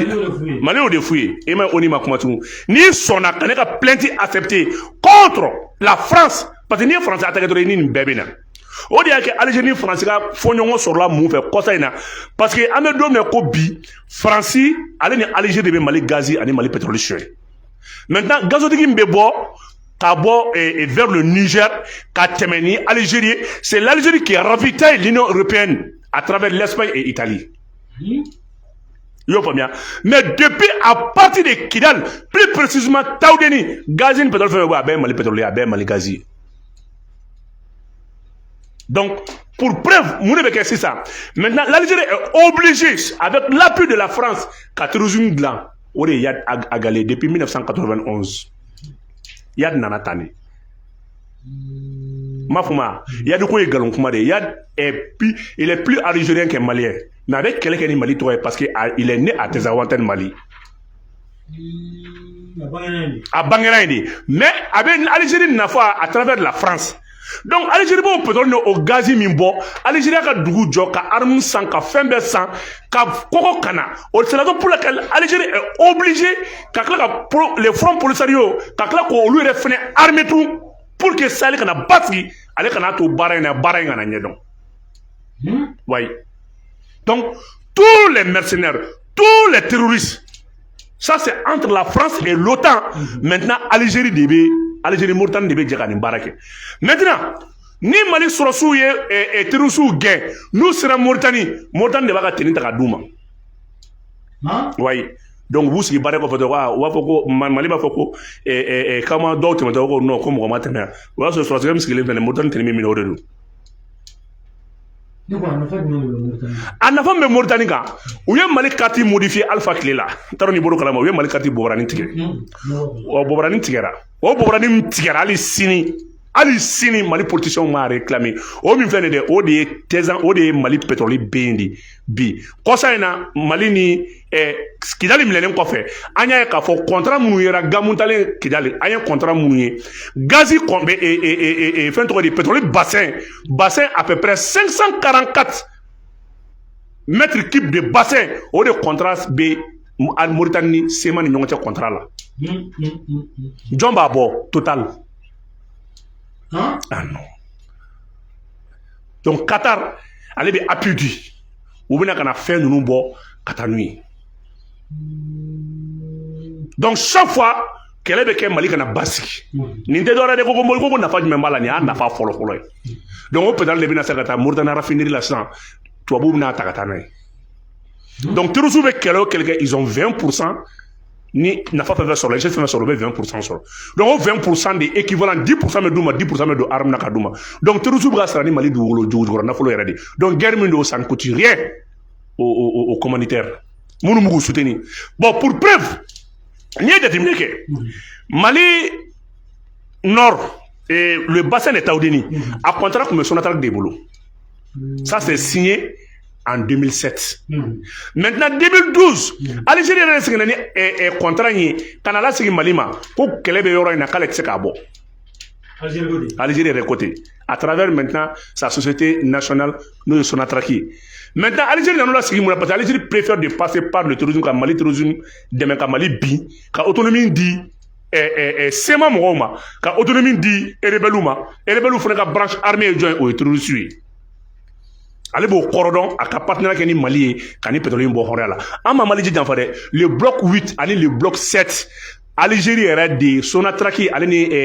Qatar Petroleum ale ni i y'a faamuya b'a la ani Mauritanie ani Algérie olu de jɛra k'a bɔ ɲɔgɔn fɛ ka 20% verser terroriste ye u tɛ se ka nin sɔsɔ bloc 8 ani bloc 9 maintenant Mali bloc 29 bɛ jɔn bolo an y'o ye kɔsa in na de hali sini plus de 40 ans Mali tun t'a ka bloc 29 yɔrɔ dɔn a tun bɛ français de bolo c'est tout récemment qu'on a récupéré donc le bloc 1 fo bloc 29 Mali a tout récupéré le bassin de Nara aussi o de contrat bɛ Algérie bolo o de farabu o de y'a to i bɛ bloc sigilen don farabu kan parce que c'est les commandos terroristes de l'Algérie ça c'est soutenu par l'Algérie donc Algérie de bɛ appui di Yadi ma Yadi bɛ appui di Amadou Kounfa ma Amadou Kounfa nana Katibari Masina créé olu bɛɛ de fleur kelen ala n'u si tɛ balo la e ma ye u bɛɛ masumalen don a y'a tɛ i tɔgɔ bɛ fɔ to su tɔgɔ bɛ fɔ kɛlɛkɛyɔrɔ la foyi ale tɛ Yadi tɛ mɔgɔ si u ci tɛ bɔra kɔsa na Mohamed Talanta n'i y'a tɔgɔ fɔ bɛɛ b'a dɔn ale de bɛ mɔgɔw la tɛmɛ Algérie a ka kan bɛ yen u y'ale de ta kɔsa na k'ale kɛ Yadi a tɔgɔ de ko Mohamed Talanta u k'a don Google kɔnɔ u b'a gosi u y'ale de kuma kɛ Algérie il est agent de service algérien mais ale bɛ passage kɛ u kelen bɛ ka Algérie kelen bɛ ka zone dɔ d'a ma ani fɛn frontière la Tamarasek frontière la a zone dɔ b'a bolo a ka arme bɛ yen a ka arme bɛ yen ale ka fɛn bɛɛ bɛ yen mais souterrain fɛnɛ b'a bolo hali n'u ye Mali sɔrɔ sugu min na u t'u dogo yen o dugunin de la ale de yɛrɛ a bɛ Algérie de fɛ mais ale de yɛrɛ kɛ i b'a fɔ ale de ye Yadi Agale kɔsa in na parce que Yadi mɛnna baara la il est âgé de 74 ans a y'ale de mankan bila kɔsa in na ka tɛmɛ ka taa mɔgɔw b'a dɔn ka don a don ko Mohamed Talanta i k'a don dɔrɔn i b'a ye n tɛ Yadi kɔni ko banna mais n'a fɔra ko Yadi sara o ye kɛlɛ bannen o man ka kɛ o i bɛ pression de sigi kuma bɛɛ ko Yadi ko ten voilà on appelle ça en criminologie la théorie du complot wa i b'a fɔ ko fɛn dɔ bɛ yen i bɛ jate i b'a fɔ sa ko ko a t'aw farati fɛn dɔ bɛ studio kɔnɔ dɛ mɔgɔ ko bɛɛ b'a fɔ ko non an tɛ taa an b'an sigi mɔgɔ t'a bɔ kuma dɔn bon mɔgɔ tɛ taa fɛn tɛ ye donc Yadi y'o de n'a fɔra ko Yadi sara o ye kɛlɛ ban n'a fɔra Amadou Kounfa sara o ye kɛ sinon o kɔni jaa minnu bɔra nin waati laban na a si tɛ tiɲɛ a si tɛ tiɲɛ Yadi naani de tun bɛ yen a sosi naani o banna a n'u bɛɛ bɔlen don a n'u bɛɛ bɔlen don maa maa bɛ yen k'a ye Mali tɔɲɔ a bɛɛ sigilen don Algérie kɛlɛ in bɛɛ wa u bɛ Algérie kun minɛ Algérie yɛrɛ b'a dɔn min don u taar'u ka wari de minɛ parce que u ye terrorisme financier la terroristes bɛ Algérie c'est pour ça l'Algérie veut tout faire coûte que coûte vaille que vaille bɛnkan ka kɛ u ka segin ka na u sigi u sigiyɔrɔ hali n'a sɔrɔ a b'a wari verser Mali ye a ko ayi. an ye sigi min kɛ yan adresse à la nation ko wari tila de kɛra kɛ Algérie. wari tila ka taa kɛ. o kɛra cogo di wari bɛ tila cogo di. sisan il y a un otage sud-africain Van Baster Santer ou quoi je ne sais pas âgé de 48 ans infirmier de formation. Maintenant, Algérie ka baara ye mun ye pour financer le tourisme. Algérie ni France bɛ bɛn a kan les humanitaires ale ni u ka ONG minnu bɛ yen u yɛrɛ b'a dabɔ kama ka u bila ka na mais sɔrɔsiw de don u b'a fɔ ko otage don mais otage tɛ mais c'est une manière u bɛ rançon verser terroristes ye. M'a dɔn ni y'a faamuya donc Yadi ka baara y'o dɔrɔn de ye Yadi tɛ kɛlɛkɛla ye quoi. mɔgɔw bɛ Yadi kɛ kɛlɛkɛla non Yadi ye kɛlɛ kɛ de 1980 à 1987 Yadi ma kɛlɛba kɛ a bɛ yɔrɔ min na a yɛrɛ sɛgɛnna a mangana a bɛ san 70 ni kɔ la a kuma mun don donc yali ka baara tɛ dɔwɛrɛ foyi ye maintenant mɔgɔw de bɛ d'a ma a b'u placer wari bɛ minɛ ka na a b'u verser a bɛ taa marifa san marifaw bɛna d'a ma Algérie b'a soutenir Algérie service de renseignement de kɔfɛ a ka renseignement extérieur de kelen bɛ ka appuyer sisan nɔ o cɛ in ka bilali la o mɔgɔ baden de minɛlen don u bɛ yen maintenant sud-africains dugu wɛrɛ mɔgɔw a bɛ rançon verser c'est une manière ka terroristes ka arme san ka d'u ma parce que terrorisme filɛ nin dugu kelen tɛ se a kɛlɛ kɔrɔ o mɔgɔ kelen de bɛ yen sisan c'est l'Algérie qui a négocié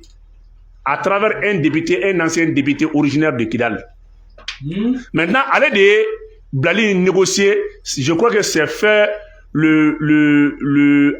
date maintenant le 13 de le 13 vers 18h maintenant à 13 décembre ne ma fili mais c'est ka fili dɛ donc on nana a jigin Mali Tezawanten on nana a jigin Algérie fana nana ka tila kana tun ka tila kana fɛn min ye avion R237 a matériel kun y'o de avion Algérie service de renseignement nana cɛ in ta ye maintenant on nana Mali député in ta ye maintenant sud-africain ka ONG dɔ de bɛ yen ko Give of a Giver o de y'a négocié ka $10 millions sara 10 millions d'euros sara rançon ye maintenant 10 millions d'euros minɛlen a rançon ye c'est quoi Algérie kan ka mun kɛ wari la n'o bɛ bɛn 7 milliards de francs CFA équivalent ma Algérie de nana ni avion ye ka na Mali député kɔrɔ in ta sisan ani wari ka taa n'a ye taali kɛra sisan Algérie mɔgɔw wele k'a fɔ bɛɛ ka taa ka tɛ ka wari minɛ donc maa yɛrɛ wa état de dir'i ma taara taminɛ la bɛɛ y'a fɔ dɔrɔn quel est l'objet de la visite ça fait neni tɛ quoi ko ye ko nɔgɔmanba de billahi kira laban ala kira kɔfɛ kira foyi tɛ na donc adamadenw bɛ se ka an bɛ kuma ka ɲɔgɔn na faamuya de bɛɛ k'a fɔ dɔrɔn munna Algabas Intala Fayed Al Mahmoud Ibihi ça c'est le côté terroriste on le kun bɛ yen ani Bilal Achérif ma taa o Bilal Achérif nana non Bilal Achérif nana kɔfɛ de nin kɔfɛ de ale nana sinon don min na wari tilali baara bɛ kɛ Bilal Achérif kun tɛ yen Fayed Al Mahmoud ale ni Ibihi ale ni dɔ in Algabas olu de kun bɛ yen maintenant olu kun bɛ yen mun na on les a dit que u kan ka taa arme san yɔrɔ min na o y'o wari di ma donc c'était l'équivalent c'était 7 milliards négocié par Algérie Algérie nin kɛ à l'insu de l'autorité malienne mais an ka satellite y'a bɛɛ ta k'a bɛɛ ye Mali satellite y'a bɛɛ ta k'a bɛɛ ala tɛ ka bɔ a ka nin ye dɔrɔn nin ye kuma nɔgɔmanba de an bɛ ka taa fɛn o fɛn na ka nkalon ta ka da ɲɔgɔn na ka ɲɔgɔn tɔɔrɔ i ye nkalon tigɛ ala k'i sara ala k'i ta tiɲɛ a y'a fɔ dɔrɔn k'a fɔ ko quel était l'objet de la rencontre Mali armée tɛ fɛn Mali Assimi tɛ fɛn min kalama y'a fɔ ma bala Job t'a kalama Choguel ko ka taa kalama sigili jumɛn bɛ se ka Algérie Mali tɔgɔ la ka sigi ni mouvement armé ye colonel major Ismaël Wagué t'a kalama Algérie ko ale ɲumankɛtɔ don ok o ye tiɲɛ de ale ɲumankɛtɔ don mais dans quel sens parce que Algérie tun bɛ fɛ ka wari di ninnu ma u ka se ka arme dɔ san au moins u ka résister pour que on peut enfin réactualiser l'accord ko kun ye nin dɔrɔn de parce que France bolo banna Qatar se réserve aujourd'hui Qatar ɲɛ b'a la avec les Russes il tɛ se ko fɔ dɔrɔn kɛ Qatar est obligé de négocier le bloc 7 et le bloc 8 avec l'autorité malienne ale tɛ wari kelen verser bilen kɛlɛ la et Mauritanie ale min b'a ka sɔrɔsiw bila ka don parce que bɛɛ bɛ ka tɛmɛ ni Mauritanie de à travers Nijim à travers Yad Agali Amadou Koufa ale de bɛ ka jigin côté Massina fanfɛla na ka taa donc ils sont obligés aujourd'hui Algérie Modibo Kone mɔgɔw bila ka taa Mauritanie ka taa ɲɛfɔ a ye renseignement clair k'a d'a ma ka tila ka dronin fila ɲɛsin Mauritanie ma n ko dronin de bɛ yen dugu bɛɛ min kan ka min gosi bɛɛ taa ɲɛsinnen don i ma ka tila k'a fɔ ka tila k'a numéro d'a ma k'a jɔ a la dronin fila o de ɲɛsin o de bɛ fasa la k'a don k'a ɲɛsin Mauritanie ma net k'a fɔ a na n'a ye mɔgɔ mɔgɔ sɔrɔ an b'a se k'a gosi ka don ka territoire kɔnɔ à 100 km sabu an bɛ ka territoire ta tɛngɛ n'a tigi bɔra Mali de kɔnɔ ka délégation de don k'a ka acte d'a ma k'a d'a ma k'a kɛ papier k'a d'i ma foyi tɛ bɔ a la awɔ chaque jour bɛ fiɲɛ ɲuman sin kɔrɔ an ka tɛmɛ ni baabu tɔ ye a ka ji dɔɔnin min ni a ye bɛɛ lajɛlen fo ko kura o la an bɛ ɲininkali min kɛ neutraliser na nin waati in na o de ye k'a fɔ ani Algérie an cɛ kun gɛlɛyara waati laban ninnu na yɔrɔya dɔw bɔra n'a ye k'a fɔ ko Algérie lasigiden k'a seginna ka na yala kisɛ bɛ a kuma la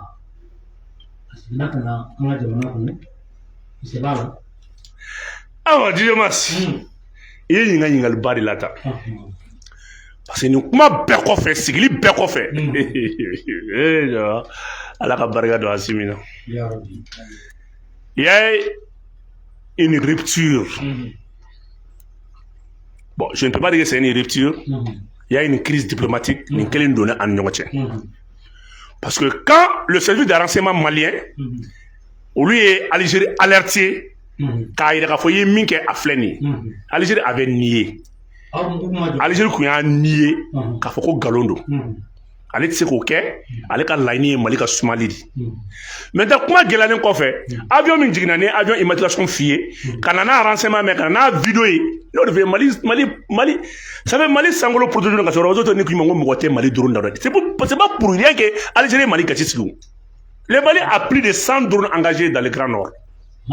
100 drones. Et chacun des drones a un champ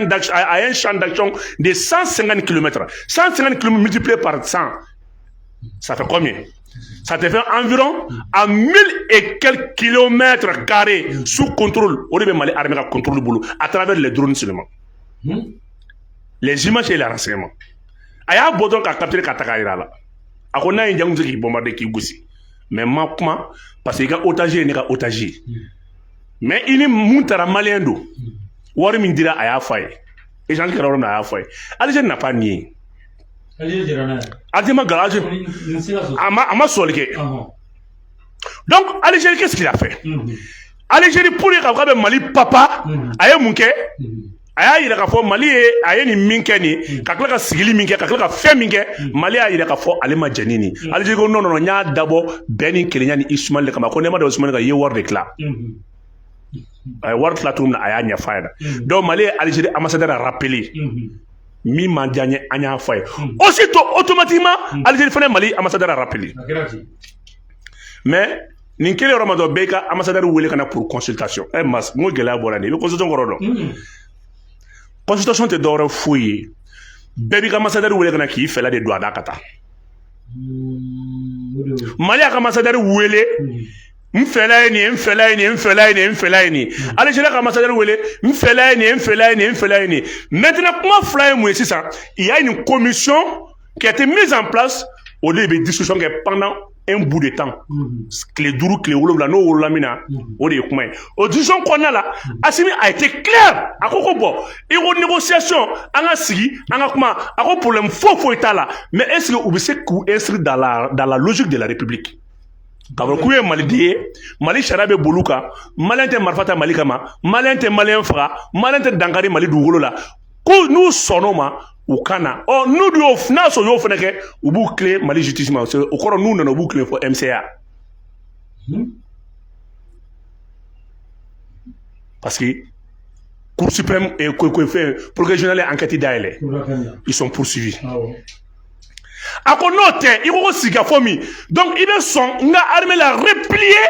il n'a pas yemi accord de Tamarasek en 1989 il n'a pas yemi accord d'Alger en 2006 il n'a pas yemi accord pour la paix en 2014 ka armée permet ka replier ka point avancer il va faire ngode kewa Alger ko aya ko boy be fa minge bo foy ko non ka nga relation me fa nga repravo Assimi ko problème fofo tol donc Assimi a ira ka fo Mali kuma tete sigi fe blé ni chef de file de la médiation ni be siga fo ni Mali on ɲɔgɔn cɛ i b'i to i be téléphone ci mais ni mɔgɔ min taara fe o tɛ Mali kuma o n'o cɛ o de fɔra ye Mali kuma tɛ bɔ Mali kɔnɔ tugun c'est la raison pour laquelle le Mali a donné une bonne réponse aux doléances de l'Algérie au Yémouye Assimi ka discours a b'a fɔ ko février malien yɛrɛ bɛna dialogue intermalien kɛ malien yɛrɛ de bɛna dialogue national approprié ka sigi fo kɛ Mali la o de bɛ bɛn Algérie kuma demande ma donc ce qui veut dire que Mali ye min fɔ ka ambassadeur ye Assimi o de kalan malien ye o de taara donc Algérie ka ambassadeur bila ka na Algérie ka ambassadeur ye baara daminɛ kunu o kɔrɔ ye di a nana a ye baara daminɛ kunu o kɔrɔ ye di Algérie ka ambassadeur jɛra ni Mali ka laɲini ye mais Mali ta ma taa fɔlɔ ayi parce que ni n'aw bɛ ambassadeur wele pour consultation min mana taa fɔlɔ bila ka taa ko k'ale de jɛra ni ko ye Mais ni ma yɛrɛ k'a fɔ an ka jamana. La ilaha illallah. Mais n'o bonya tɛ dɛ. Algérie de y'an jugu ye san 30 à travers la France billahi anw de Algérie dɛmɛ ka bɔ France bolo Mali ni France ka mankan ju bɔra Algérie de la Mali ni France foyi kun t'an ni ɲɔgɔn cɛ Mali ye fɛn bɛɛ kɛ France la France jɛra n'a bɛɛ mais France ma sigi ni Algérie ka indépendance farafinna dugu bɛɛ siran ka Algérie dɛmɛ Mali de Algérie dɛmɛ FNN Front National pour la Libération Mali de tila tun ka tila ka arme bɔ soviétique u kana ni soviétique fédération URSS ka arme bila kana o arme bɛ na jɔn kun b'a convoyer lieutenant Moussa Traoré Moussa Traoré kun bɛ arme convoyer ka taa Tomo ka taa Gao Gao de kun ye est-ce que b'a kalama Algérie ka poste avancé Mali de Algérie dɛmɛ ka indépendance sɔrɔ donc dépôt de kɛra France o k'ale tɛ yafa parce que bassin min bɛ yen Algérie niyɔrɔnin min bɛ yen Mali kun mɔgɔw b'o de la parce que i b'a dɔn Algérie ye mɔgɔ caman ka frontière de soin k'a fara a yɛrɛ kan Algérie donc dépôt de kɛra la France a préféré de négocier de s'allier avec l'Algérie ka Mali to yen Mali ni France ka kɛlɛ ju bɔra Algérie de la parce que Mali ye Algérie dɛmɛ ka indépendance sɔrɔ dépôt de kɛra France ma yafa o ma tugun parce que Algérie ka 1800 de bɛ Sahara kɔnɔ 1800 km de bɛ Sahara kɔnɔ donc Mali ko ninnu bɛɛ kɔnɔ Mali ka min bɛ Sahara kɔnɔ la 841 000 km². Algérie ka 1000 et quelques de b'a kɔnɔ donc i ka Algérie parce que français min fɔ Algérie on a plus de 3 millions Algériens ça écrit kun t'a la quoi a b'u bɛɛ fɛ k'a bɔ quoi indépendance de sɔrɔ mais Mali de ye Algérie dɛmɛ donc Bouteflika bɛ arme ta Gao a bɛ avancer a bɛ taa n'a ye donc Mali kɛrɛ bɛ ko Algérie baden dugu o Algérie kelen de farala France ka bi o bɛ ka Mali gazi suɲɛ à peu près à 680 000 et 640 millions de litres u ye min ta Mali kun san 10 laban in kɔnɔna la u ye min bɔ Mali pi kɔnɔ Mali pétrole bɔ pi kɔnɔ terroriste b'u fɛ yen awɔ terroriste b'o wariko de la yen min bɔra 1960 kana bila bila ne kan t'o ma dɛ min donna kɔsa in na n'a a wari bɛɛ France banque la n'a kan ka 20% verser terroriste ye alikabasi ninnu bɛɛ bɛ wari min kun kɔrɔ ye o bɛ yen voilà donc Algérie veut que accord ka segin ka na ale bɛ wari in rapatrier k'a bila ka na a bɛ d'u ma Kidali mais u ka bɔ dugu in kɔnɔ ka na donc kana sigi ale fɛ yen u kana sigi mais Ala y'a kɛ Ala barika la u b'ale fɛ yen déjà wari bɛ yen u b'ale fɛ yen donc u b'u ka so i ma terroriste b'a fɛ yen k'an b'an ka so alikabasi yɛrɛ ye dictateur min kalan o don a ko ko n nana n ka so n bɛ n ka baden du kɔnɔ dɔwɛrɛ tɛ o n bɛ n ka so de o kuma kɔrɔ ma don k'a fɔ Algérie o n bɛ n ka wari de kɔ. président ko ko dialogue intermalien o b'a yira ko accord sara. mais non donc sisan nɔ Algérie ambassadeur seginna ka na d'abord ça c'est un début de jeûne o kɔrɔ Algérie ni Mali cɛ nɔgɔyara u ye ɲɔgɔn sɔrɔ point dɔ la u ye ɲɔgɔn sɔrɔ point jumɛn na accord kuma ni fɛn ninnu mana kan n'olu banna parce que le Mali a donné une directive déjà k'a yira k'a fɔ ne bɛ dialogue intermalien de la donc o kɔrɔ accord kuma tɛ yen comme Algérie l'avait souhaité k'a fɔ accord kuma tɛ yen donc o kɔrɔ il y aura pas une rupture diplomatique Algérie sɔnna Mali ka fɔta ma maintenant Algérie sɔnna Mali ka fɔta ma sisan mun de bɛ yen Maliyɛn minnu bɛ Algérie olu bɛ kɛ cogo di kuma bɛ yen de o Mars alikabasi ninnu bɛ kɛ cogo di donc kuma bɛ yen de accord ko banna ka ban an ka justice b'u nɔfɛ fɛnɛ donc o kɔrɔ Algérie da tɛ se ka don Mali ka kuma la tugun Algérie tɛ se ka da don accord kuma la tugun ni Mali ye parce que Assimi y'o de yira de façon diplomatique donc n'o Algérie kun ma jɛn n'o ye Algérie kun bɛ mun de kɛ sisan fin rupture diplomatique Algérie kun b'o de la mais Algérie ambassade fɔlɔ kɔnna ka na a nana baara daminɛ comme fɛn bɛ kɔ kɔrɔ Mali ye min fɔ n jɛra n'a ye an k'an ka relation reprend o tuma na accord kuma t'an cɛ bilen n dati ka kuma la n dati fa ka kuma la n dati ba ka kuma la n dati ka mɔgɔ ka kuma la a ka ɲi Ala ka bon non Algérie ka bɔnɛ de bɛna daminɛ sisan ka taa Algérie bɛna bɔnɛ yɛrɛ de y'a ɲɛ la parce que européens bɛɛ kun ka Algérie suscité ni Mali pétrole bɔ dingɛ nin kama parce que Mali ka bassin bɛ taa o de ni c'est le plus grand réservoir de l'Afrique bassin tɛ min b'a kan dɔw b'a fɔ ten awɔ environ à peu près 1 500 000 km². foyi tɛ min t'a kɔnɔ non nk'ale de n'i ye Algérie jɔra ta ka partenariat bɛɛ kɛ ni armeba bɛ san nk'ale de don Mali bassin de don Mali ye barika dugu ye koyi malidenw bɛ ka Mali suɲɛ kɛnɛmamɔgɔw bɛ ka Mali suɲɛ dafɛmɔgɔw bɛ ka Mali suɲɛ i tɛ nin kɛ fɛn foyi la k'a tɛ sa i denw bɛ k'i suɲɛ i jugu b'a la k'i suɲɛ ni barika tɛ e bolo ko Mali ko ma ban Maliyɛnw ye wari min suɲɛ Mali ko e k'o lajɛ i k'a lajɛ ko Algérie jɔra ni Mali sanu ye Faransi bɛ ka jɔ ni Mali pétrole Algérie jɔra ni Mali pétrole ye Faransi bɛ ka jɔ ni Mali sanu ye nin bɛɛ Mali de ye mais Maliyɛnw ma se k'a dɔn barika min bɛ Mali la hali sini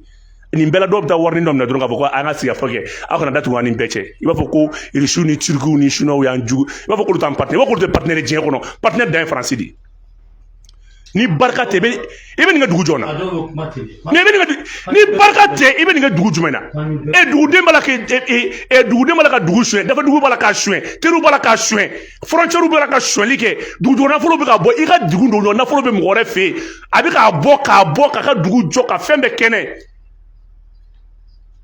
mais n ko Mali ye kɛlɛ nin drone in bɔ Algérie bɛ siran fɛn min ye diɲɛlatigɛ la o ye drone de ye c'est pour ça Mali ka nin drone san in non arabu jamanaw tɛ armée militaire la ils sont nuls u ka armée militaire de ka ɲi maintenant n'i y'a mɛn armée militaire ka ɲi avion bɛ ye de bon nin drone ninnu bɛɛ a bɛ fɔ olu de ma ko drone microbe mas n'u yɛlɛla u bɛ dɔgɔya de kana kumabani filɛ ta ayi mas n'o a to yen n'a yɛlɛla a bɛ taa fo sanfara 7 de la sanfara fɔlɔ de la n'a donna sanfara fɔlɔ la a b'i da yen mas n'a y'i da yen a ɲɛ bɛ fɛn bɛɛ la n'i y'a mɛn i y'a bon a b'i ka portée la de au missile tɛ min dan tɛ à peu près 60 à 40 pieds d'altitude nin drone bɛ taa jusqu'à 85 000 pieds d'altitude i t'a ye kuma tɛ k'a fɔ k'i y'a jigin drone de ka jugu arabu kɛlɛ cɛncɛnkɛlɛ la drone de ka jugu ni fɛn bɛɛ ye ale ka jugu ni fɛn bɛɛ ye donc aujourd'hui le Mali est devenu une puissance donc galon foyi t'a la bɛɛ ka paix donc non a bɛ fɔ nin ma ko puissance intercontinentale donc on duplique l'armée monte en puissance mais l'armée est devenue une armée intercontinentale on est devenu une armée continentale ça fait ani continent de bɛ kɛlɛ kɛ sisan donc diɲɛ kumabaw a Sahara kuma tɛ fɔ k'a fɔ anw kɔ tugun parce que ni ko avion bɛ Algérie bolo drone bɛ Mali bolo à peu près blindés bɛ Maroc bolo donc bɛɛ b'i jɔ i jɔyɔrɔ de la sisan bɛɛ de b'i jɔ i jɔyɔrɔ sisan an donna Mali donna o yɔrɔ de kɔnɔ sisan donc i ɲɛ b'a la sisan Mali yɛrɛ fɛnɛ parce que le Mali avec l'AES là Mali à peu près à 2 300 et quelques kilomètres carrés o de bɛ Mali ka territoire mara kɔnɔ parce que e ma ye Mali ka fɛn na n'i ye discours jateminɛ k'a lajɛ Assimi ka fɛn b'a yira k'a fɔ ko an b'an ka jamana lakana ko fo ka taa même au delà o ye AES de donc o kɔrɔ yanni ka Algérie Niger masumaya sisan an de bɛ territoire bɛɛ fara an kan Niger dun fɛnɛ ka bon ni Mali ye parce que Niger est à peu près 1 240 a ka ca ni Mali ye dɔɔni ale ka bon ni Mali ye dɔɔni donc olu fana ka espace fɛn fɛn bɛ yen an de bɛ nin bɛɛ kɔlɔsi sisan nin bɛɛ b'anw de bolo olu fana kɛra an dama wura de ye awɔ bɛɛ de parce que ni nin ko bɛ kɛ sisan diɲɛ kɔnɔ mɔgɔba u ye Sahara belebele bɛ wuli yɔrɔ min na Algérie kun bɛ taa nafa min ta an fana bon i b'a ye tubabuw bɛ bolo ka na anw sujet sisan i b'a ye sisan u b'a fɔ ko Assimi ka tɛmɛ n'a ye u t'a fɔ ko u b'a fɔ ko transition ko Bangmata la c'est pour renégocier les contrats mais ni tubabu y'i kɛlɛ n'a dɛsɛla dɔrɔn a tɛ malo la bɛɛ bɛ malo diɲɛ kɔnɔ fo tubabu ta u tɛ malo fo ka diɲɛ wuli i b'a a bɛ na sisan n'a natɔ bɛ politicien dɔ tɔgɔ fɔ sisan ko dɔ nɔ don a bɛ commencer ka politicien ka lebu fili sisan n'u ka wari bɛ bange sigi lajɛ région kɛlɛ de bɛna daminɛ tubabu bolo n'ale y'i kɛlɛ k'i kɛlɛ foyi malo a t'a la tubabu ma ko Blaise t'a furakɛ Faransi ya Blaise san 27 a bɛ ka Burukina minɛ ka di Faransi ma tubabu mɔgɔ t'a la o n'a y'i jɛ i yɛrɛ faga tubabu k'ale yɛrɛ de wa ni nafa banna i ye denlankolon de tubabu bolo awɔ e ma Yadi ko nɔgɔyara olu t'a kuma fo ka fɛn na depuis Yadi bɔra n'an ko Yadi ye nkalon ye u ma si ma bɔ ka nkalon tigɛ n'an ko ayi ko nin tɛ Yadi a ye nkalon tigɛ u si ma kuma u yɛrɛ b'a dɔn ko nin tɛ Yadi ye bon u tɛ Yadi kuma fɔ tugun ayi u tɛ Yadi ka foyi défend tugun o ma se non Yadi ka mission bɔra o kun dan ye kelen ni Kidali minɛna dɔrɔn Yadi salen de sinon Yadi ka leli laban o kɛra Kidali o kɛra 3 jours yanni ka armée don Kidali Yad Algabas m'a fɔ ma Fahad El Mahmoud olu mɔgɔ 4 de tun bɛ yen u ko ko ka sigi ka fɔ ka tilali kɛ en ce moment fɛn min Mohamed Bouhada ye ale bɔra Libye soutenu par Maroc ale nana o temps ka lasigiden n ko bɛɛ de tun bɛ bɔ e bɛ ko an ka ambassadeur bɛ cogo min na dɛ tubabu fana ka ambassadeur de bɛ terroriste cɛla ten bɛɛ ka lasigiden de bɛ yen mais mankan ju bɔra min na on a dit que ko fo Yadi de ka kɛlɛ ɲɛmɔgɔya ta donc les mercenaires américains olu minnu tun bɛ yen olu y'a yira k'a fɔ non Yadi tɛ se ka bila ɲɛma parce que Yadi joue pour l'Algérie donc ils étaient obligés Algabas fana tɛ se ka bila ɲɛma u ko ko Bouhada de bila ɲɛma le Libyen là ale tɛ malien yɛrɛ sɔn ma kɛ o de ma donc il y a une échange de tirs bale Yadi sɔrɔ u k'a fɔ kɛ Yadi blessé o de la a tɔ an b'o to dugu la olu ka fɔ dɔrɔn ko an ye nkalon ni kuma ka nɔgɔ fo k'a faga n'a y'u jɛ ko mɔgɔ wɛrɛ sɔn bila ka na taa an b'o fana détecté k'a yir'u la sinon i bɛ n bɛ kuma kelen fɛ terroriste la terroriste tɛ bɔ ka kuma terroriste bɛ mɔgɔ de bila ka kuma place la n'i ye terroriste bɔlen ka kuma dɔrɔn kɔrɔ k'a sara a ka sɔn enregistré ka bila ni terroriste bɛ fɛ ka sa a b'a ka sɔn de enregistré k'a bila les grands leaders Bella ninnu ni i y'a fɔ mana fɛn tɔgɔ ye de Bella Umar ninnu ni fɛn ninnu des grands terroristes a bɛɛ ka vidéo enregistré bilalen bɛ yen hali n'a sara san kelen a ja bɛ se ka kɛlɛ kɛ mais a yɛrɛ tɛ yen tugun en criminologie i bɛ hakili to la terroriste b'a yɛrɛ ka siniɲɛsigi dilan fo san 5 a bɛ san maintenir to a bɛ psychologie maintenir to a yɛrɛ kan o y'a sɔrɔ a tɛ yen a ka vidéo bɛ monter k'u bila a tɛ yen u bɛ nin bɛɛ kɛ AES bɛ ka taa cogo min na tan an bɛ ka nin droninbaw ni fɛnw san est ce que an ka wariko n'a ma sigi sen kan an bɛ se nin bɛɛ kɔrɔ an ye minɛn mun yɛrɛ san armée ka budget yɛrɛ kan sababu bɛn Mali yɛrɛ ka budget ma parce que armée bɛ 240 millions de dollars la armée oui n'i y'o équivalent ta k'a lajɛ à peu près 430 milliards de francs CFA donc ça fait à peu près un tiers du budget ou bien un quatrième du budget bon maintenant n'i y'o ta k'o lajɛ bi armée ye drone mun san armée ye fɛn mun san ni Assimi yɛrɛ nana ni san cɛ véhicule blindé ba 13 a y'o de san ba 13 Assimi y'o san BTR 700 fɛn tɔgɔ ye di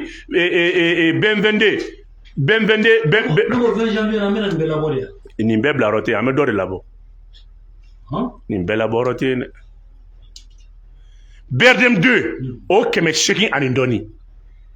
avion 100 ani kɔ drone mɔgɔ t'o o da dɔn marifa kura joli donc ni e ko sake bɛ nin bɛɛ entretien kɛ a ta mobili la dɔrɔn armée mobili ta tɛ k'a lajɛ armée ka mobili chiffre a donna à peu près 3 chiffres la 122 000 123 000 i miiri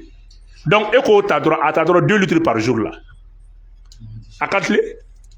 i b'o bɔ CFA jumɛn na jɔn b'o d'e ma BCEAO kɔni tɛ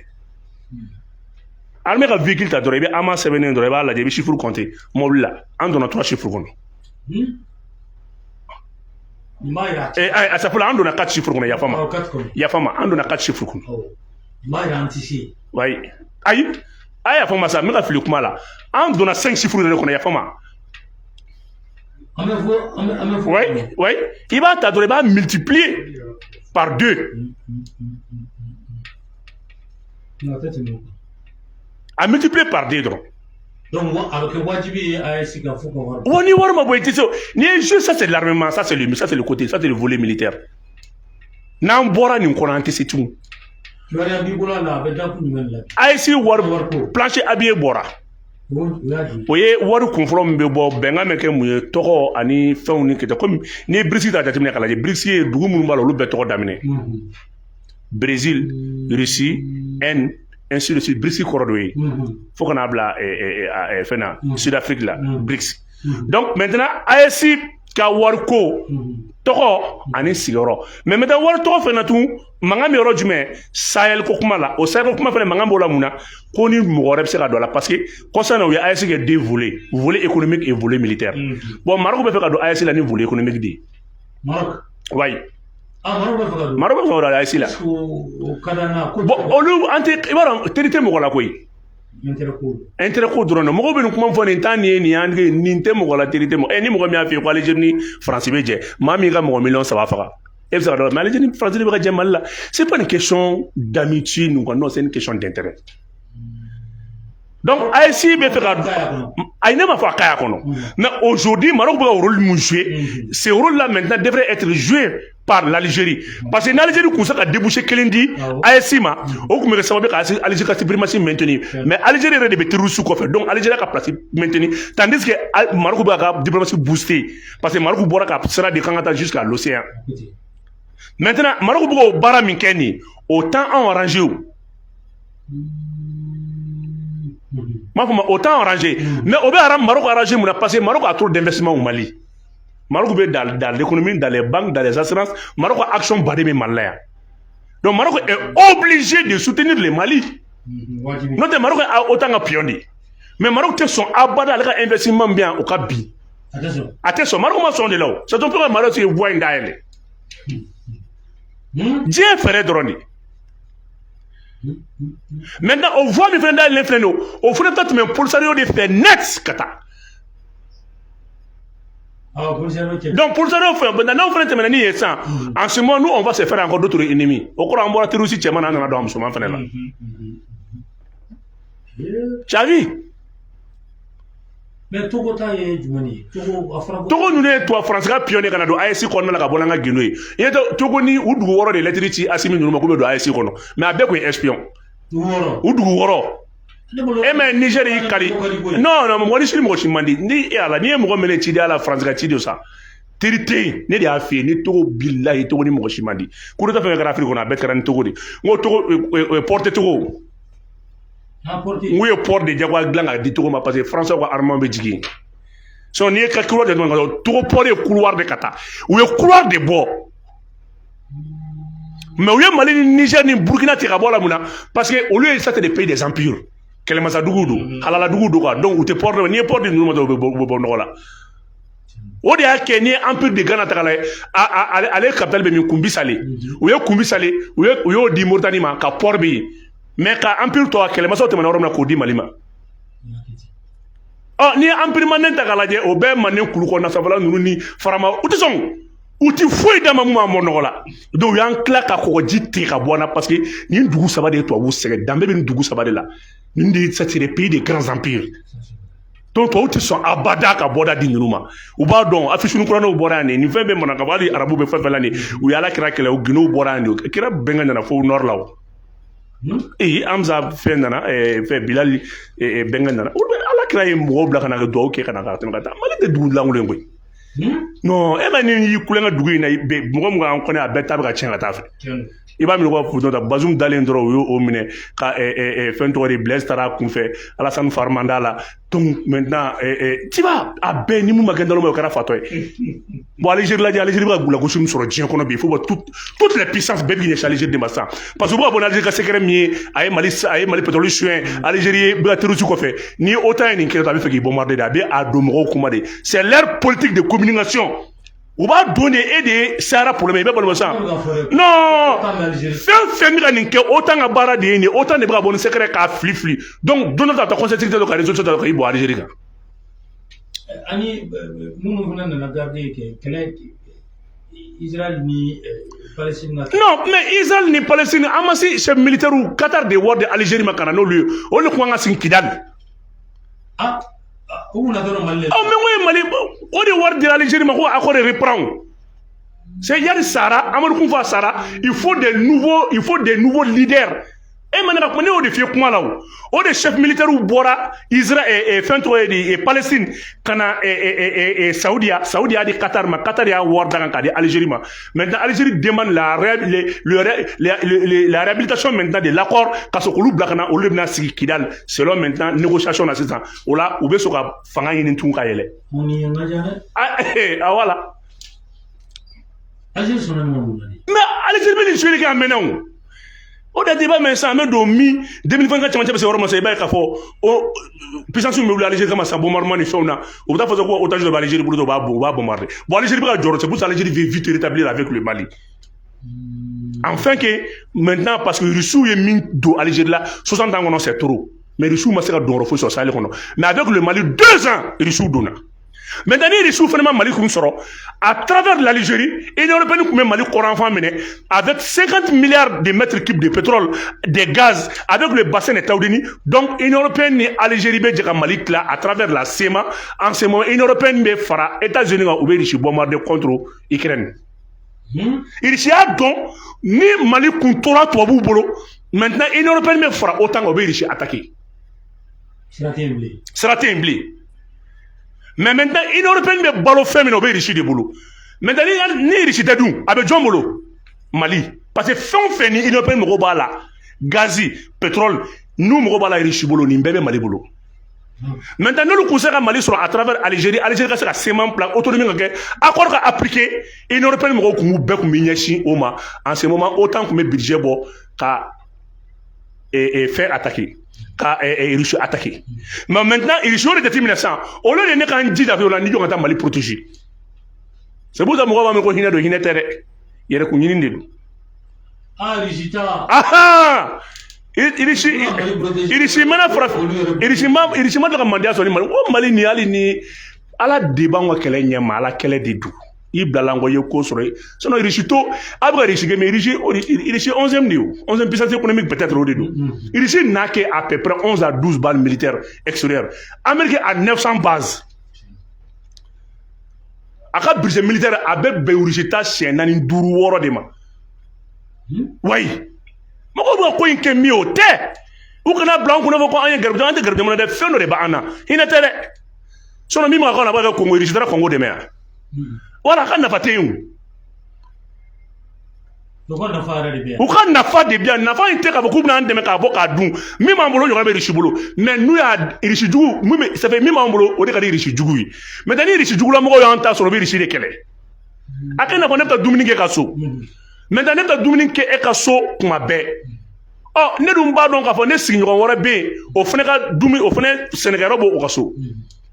ne ne sera k'o ka du sɔrɔ ne tɛ dumuni kɛ e fɛ yen bilen donc européens ye fantandugu de ye mais u ye Europe jɔra ni nkalon de ye Europe n'est pas une puissance o donc Europe bɛ balo bingali de la bon bingalikɛdugu de bɛ ka b'u yɛrɛ kalama Russie a compris que n'ale ma taa fara Mali kan ka Mali lakana donc sisan nɔ ni Union européenne sera ka Russie la sɔrɔ parce que Niger kun bɛna gazo Niger kun bɛna pipeline kelen dilan k'o di à travers Bazoum ale ni Algérie n'u kun sera Mali kɔrɔyanfan minɛ Union européenne kun bɛ investissement bɛɛ yɛlɛma ye n'o kɛra dɔrɔn i b'a fɔ autant kun bɛ fɔ dɔrɔn ko non ko Russie ni tiɲɛ kojugu k'u binna Ukraine kan donc k'u bɛ fara Amérique kan dɔrɔn ka Russie kɛlɛ o kan kɛ guerre parce que a pétrole bɛ yen san a gazi b'u bolo mɔgɔ foyi tɛ Russie la n'a y'i ja i ka fɛn bɛɛ tigɛ an na Mali bɛ yen u bɛ gazi don ka bɔ Niger n'a donna Niger a bɛ don Algérie fɛ n'a donna Algérie fɛ a bɛ bɔ ni Italie ale ni Espagne donc gazi bɛ don Union européenne kɔnɔ o mɔgɔ tɛ Russie ka gazi la. Voilà, o bɛ Mali gazi bɔ san ka azawadi créer san k'o fara o kan mais Russie o de jateminɛ o de to Russie nana Algérie gɛn ka bɔ Mali gazi kan Russie a partenaire de Algérie o mais Russie a compris vite que Algérie fana ka réserve dɔgɔyara donc n'ale ma farati Algérie dun bɛ jouer la i ye Mali ta dun a to ten sa mɔgɔ tɛ se ka mɛn waliba si mini kan voilà mɔgɔw bɛ jeu in kɛ c'est juste un jeu d'intérêt mɔgɔ si hinɛ tɛ mɔgɔ si la. Bɛɛ de b'i ta défend bon ala kun ma Mali bɛn ni ɲɛmɔgɔ kalamaw de non Mali kun ta kɛra dɔrɔn n ta ye jumɛn 10% i b'o di yan i b'o di n den ma i b'o di n muso ma i b'o di n fɛn bɛɛ ma donc o de kɛ u ye bon Faransi m'a bila kunna k'ala bɛna sɔn ka denbarabali Mali ma ka na Mali lawuli k'a jɔ pewu 285 milliards de dollars ou quoi d'euros n'a y'o juru ta levée de fonds Faransi bɛ juru ɲini de la sisan a ta peut-être u bɛ sɔn ka publier yɛrɛ dans la semaine qui vient France marché financier la France dara juru ɲini na wallahi ala France na en général ironi ni fɛn ninnu bɛɛ fɔ France i sigi France automobile bɛna bin de parce que matière première tɛ yen tugun France ka usine bɛɛ bɛna sonsori mun na parce que France bɛ invention kɛ ni matière première fɛn na bɔ Afrique dugu bɛɛ jalen don a ta kan san dɔɔni bɛɛ ɲɛ bɛ ka yɛlɛ matière bɛ dugu minnu na o ye Mali ni Burkina ni Niger ye matière première bɛ yen de e n'olu si man di bilen donc France tɛna se ka k'a invention kɛ comme il faut et Renault ninnu ni Peugeot ninnu bɛɛ bɛna sonsori san a bɛɛ bɛna jigin a bɛɛ ka invention bɛ fɛn bɛ jɔ a ka technologie bɛɛ bɛna o fanga bɛna dɔgɔ parce que ingénieur ninnu tɛ se ka extension foyi sɔrɔ dugu foyi la ka kɛ bon alors que ka MINUSMA to yan chaque fois kun bɛ kulu bombarder ko to bɛ teriso galon de o kun bɛ taa kulu ni extension ni étudier ka invention jateminɛ ka exploration baw kɛ avec l'uranium avec lithium tout c'est ça. Iran dun Mali ni Iran ka position bɛ mais olu bɛɛ bɛ o bɛɛ Birisi ka bolo fara de o ça c'est obligatoire donc a bila kunna Birisi dugu bɛɛ de bɛ Mali kɔ à travers la Russie a bɛɛ ka dɛmɛ de bɛ Mali kɔ e ma ye Mali tɛ ko ja mɔgɔ la e b'a miiri ko kɔrɔ do tɛ o parce que d'abord n'i ye Mali attaquer i ye dugu saba de attaquer d'abord territorialement an ma nɔgɔ n'i ye Mali attaquer i ye Niger attaquer i ye Burkina attaquer o ye AES yɛrɛ to donc Algérie tɛna sɔn filanan ye mun ye contre défense bɛ Mali ni Russie cɛ. Bon, contrat partenaire de Mali et Algérie. Contrat de défense. On est partenariat différencié. Différencié, un partenariat et des mémoires logistiques de Dima. Mais donc, il y a un ni mon série, mais c'est un tchao Dima. On a réussi à 20 000 soldats supplémentaires blacana. Et ça, il connaît. Oui, mais quand vous voulez seguir Mali là. Africom. Basi de ah, ouais, salit. Comme ça c'est le plus haut, ou bien si un femme contrôlé, au 20 000 de mina jinsan kapidi. Ni ko ça la ko to bané ni kataw. 20 000. Eh ma litra jale jela ni accord ko man wolo dem san ko mo lui politicien ko livre 7 ndo. Lu mo bana accordé ni accord mo ngani mo recha ga jobana ko la. a kɛ n'a fɔ ni accord bɛ sɔn kɛ ni denkɛ fɔlɔ cɛ a ka du mara la an ka bɛ ten de ni accord y'i ka jamana kɔnɔ dɔrɔn impuissance dɔ bɛ yen billahi i tɛ foyi dɔn accord i y'a ye rébellion fɛn fɛn na o ni ka baara don ni o ni ka baara tɛ fɛn dɔ ka baara don peut-être président de b'i kɔfɛ accord kuma ye manamanakan de ne ko président ye min fɔ dialogue intermalien o bɛna kɛ cogo di o bɛna o ye ka an ni jɔn de bɛna kuma an n'an yɛrɛ awɔ mɔgɔ tɛ wele bilen k'i ye karisa dɛ mɔgɔ bɛ wele kulu dɔ tɔgɔ la o kɔrɔ ko jamana mara bɛnnen tɛ mɔgɔ kelen na bɛɛ bɛ se fɔlɔfɔlɔ yɛrɛ n'a tun bɛ kɛ politiciens dɔrɔn de bɛ wele o de banna Assimi ko ka bɛɛ da don a la parce que hali n'i taara Kayi jɔnya ko kumaw bɛ yen donc olu b'u da don kuma la n'i taara Wasolo mara kɔnɔ ka na fɔ Nani Sikaso mara kɔnɔ sanuko problème bɛ yen donc ça fait quoi à chaque entité culturelle du Mali a bɛɛ n'a ka problème spécifique de don o de bɛɛ bɛ na donc an tɛna an sigi politique kuma la dɛ nin kɛra tan dɛ a ye wari d'an ma dɛ a ye parti politique ka tan non non kuma banna olu t'a la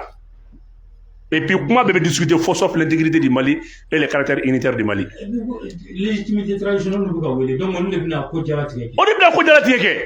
donc légitimité traditionnelle fana Assimi y'o tila yɔrɔ fila ye dugutigiw ani jamanatigiw olu fana tɛ kelen ye ayi dugutigi ye dugu kalifalen don min na ou bien dugu tu tigɛbaga jamanatigi ye maa min ye dugu yɛrɛ tu tigɛ ka kalifa don dugutigi la o de fana ye jamanatigi ye parce que dugu dɔw bɛ yen i bɛ taa sɔrɔ olu ye donso jamanaw ye olu ye donso ye dɔw bɛ taa kungo kɔnɔ u bɛ kalo fila kalo saba kɛ olu bɛ se k'a fɔ bon an bɛ dugu kalifa don karisalakaw la mais anw de ye dugu tu tigɛ donc tutigɛla ni dugutigi danfara dɔɔni bɛ donc olu ye légitimité ça qu'on appelle la légitimité traditionnelle donc olu bɛɛ de bɛna wele parce que an y'a ye k'a fɔ Mali yɛrɛ ka problème ba ye mun ye i b'a ye k'a fɔ an ye laada bila kɔfɛ donc dɔnnibaw ni danbetigiw kɛra bolo kɔfɛ fɛn Mali ko la quoi i b'a ye kuma dɔw la dunan bɛ kɛ maire ye ou bien dunan bɛ kɛ député ye o bɛ n'i sigi kuma dɔw la ka dugutigi minɛ k'a datugu bɛ alimami da non non non olu dabila la fɛn bɛɛ bɛ daminɛ duguma de ka yɛlɛn sisan an y'a ye dialogue intermalien gouvernement caman ko k'olu t'a la o bɛ i bɛ se ka mun fɔ o yɔrɔ la bon groupe parce que CSP ko k'olu t'a la bon olu tɛ maliyɛn o parce que n'a fɔra ko dialogue intermalien moi je pense a kɛkun yɛrɛ ye mun ye ayi groupe armé ninnu tɛ fɔ tugun ayi olu kuma tɛ groupe armé kuma ninnu i b'olu de bila quoi groupe armé dɛ groupe tan dɛ ninnu ye nin dɛ o kuma de tɛ yen i bɛ wele ni maliyɛnya de ye e dama ko groupe intermalien i tɛ CSP ninnu fɔ o la o n t'a la n b'a la o ye n'i welela de e yɛrɛ tɛ jamana min kan i bɛ se ka k'o la cogo di n ko olu bɛɛ sigilen don Mauritanie ni Algérie de i bɛ Algérie ta de la n tɛ t'anw ta kɔnɔna u ma nkalon tigɛ u t'a la fɛnɛ parce que u ma wele donc e bɛ ka min fɔ nin fɔlɔ faiblesse dɛsɛ de tun b'an bila nin na an b'an sigi maliyɛnw bɛ kuma gouvernement fana bɛ wele ka na olu dabila la. Mohamed ni transition kun cɛra fɛn min ye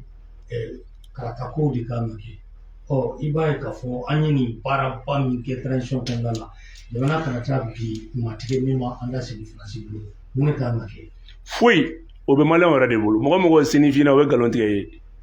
n'an jɛra don o don walitaminɛ la k'an yɛrɛ jogo falen ala t'an bin mɔgɔ si bolo o ala tɛ o n'aw falenna ala bɛ mɔgɔ d'aw ma min b'aw bɔ ale bi Nabila Musa banisalakaw wulila ka ala wele ka kuma bɛɛ fɔ ala ko n bɛ mɔgɔ b'a la n b'a bɔ kɔnɔ na dɛrɛni ba tan ni fila fagara ala tila ka masakɛ balo fɛn yɛrɛ ka masakɛ dɛrɛnima balo faraw ka sokɔnɔna la donc o bɛ cogo min na Mali kɛlɛ bɛ cogo Mali kɛlɛ ni ala ko de b'a la quoi awɔ ala yɛrɛ de b'an ka kɛlɛ la ala de y'an ka chef de guerre ye an bɛ nɛgɛjurutigiw ta 20 20 18 65 20 20 18 65